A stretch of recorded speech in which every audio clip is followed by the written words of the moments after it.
ಕಲಬುರಗಿ ವಿಭಾಗ ಮಟ್ಟದ ಬರ ಪರಿಸ್ಥಿತಿ ಅವಲೋಕಿಸಲು ಜಿಲ್ಲೆಗೆ ಆಗಮಿಸಿರುವ ಮುಖ್ಯಮಂತ್ರಿ ಡಿಕೆ ಶಿವಕುಮಾರ್ ಅವರು ಮಂಗಳವಾರ ಇಲ್ಲಿನ ಐವಾನ್ ಎ ಶಾಹಿ ಅತಿಥಿ ಗೃಹದಲ್ಲಿ ಸಾರ್ವಜನಿಕರು, ಸಂಘ ಸಂಸ್ಥೆಗಳ ನೂರಾರು ಪ್ರತಿನಿಧಿಗಳಿಂದ ಅಹವಾಲು ಆಲಿಸಿದರು. ಜುಲೈ ತಿಂಗಳಲ್ಲಿಯೂ ಮಳೆ ಬರುವ ಯಾವುದೇ ಲಕ್ಷಣ ಕಾಣುತ್ತಿಲ್ಲ. ಕಲಬುರಗಿ ಜಿಲ್ಲೆಯನ್ನ ಬರಗಾಲ ಪೀಡಿತ ಪ್ರದೇಶವೆಂದು ಘೋಷಿಸಬೇಕು. ಕಳೆದ ವರ್ಷದ ಬಾಕಿ ಬೆಳೆ ವಿಮೆ ಮತ್ತು 300 ಕೋಟಿ ರೂಪಾಯಿ ಕೂಡಲೇ ಬಿಡುಗಡೆ ಮಾಡಲೇಬೇಕೆಂದು ನವ ಕರ್ನಾಟಕ ರೈತ ಸಂಘದ ರಾಜ್ಯಾಧ್ಯಕ್ಷ ದಯಾನಂದ ಸಿ ಪಾಟೀಲ್ ಮನವಿ ಮಾಡಿದರು. ಎಸ್ಟಿ ಸಮುದಾಯಕ್ಕೆ ಸೇರಿದ ತಳವಾರ ನಾಯ್ಕಡ್ ವರ್ಗದ ವಿದ್ಯಾರ್ಥಿಗಳಿಗೆ ಕಳೆದ 2 ವರ್ಷಗಳಿಂದ ಜಾತಿ ಪ್ರಮಾಣ ಪತ್ರ ನೀಡುತ್ತಿಲ್ಲ. ಇದರಿಂದ ಸಮಾಜದ ಯುವಕರಿಗೆ ಉದ್ಯೋಗ, ಶಿಕ್ಷಣಕ್ಕೆ ತೊಂದರೆಯಾಗ್ತಾ ಇದೆ. ಕೂಡಲೇ ಸಮಸ್ಯೆ ಬಗೆಹರಿಸಬೇಕು ಎಂದರು.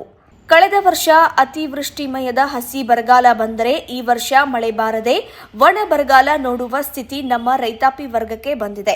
ಕಲಬುರಗಿ ಜಿಲ್ಲೆಯಲ್ಲಿ ಅಲ್ಲಲ್ಲಿ ಅಲ್ಪ ಸ್ವಲ್ಪ ಮಳೆ ಬಿದ್ದ ಕಾರಣ ಇದುವರೆಗೆ 30% ಮಾತ್ರ ಬಿತ್ತನೆ ಮಾಡಲಾಗಿದೆ. ಬಿತ್ತನೆ ನಂತರ ಮಳೆ ಬರದ ಕಾರಣ ರೈತ ಕಂಗಾಲಾಗಿದ್ದಾನೆ. ಸಾಲ ಸೂಲ ಮಾಡಿ ಬೀಜ, ಗೊಬ್ಬರ ಖರೀದಿ ಮಾಡಿದ್ದು ಬೆಳೆ ಕೈಕೊಡುವ ಎಲ್ಲ ಲಕ್ಷಣ ಗೋಚರಿಸುತ್ತಿದೆ.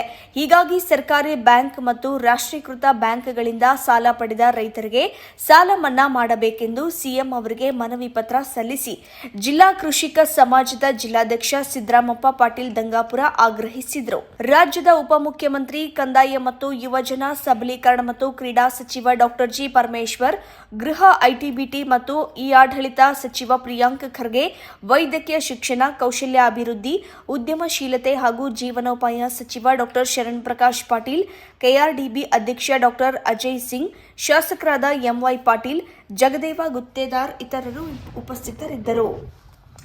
ಬಂದ್ ಮಾಡ್ರಿ ಪಟ್ಟಿ ಬಂದ್ ಮಾಡ್ರಿ.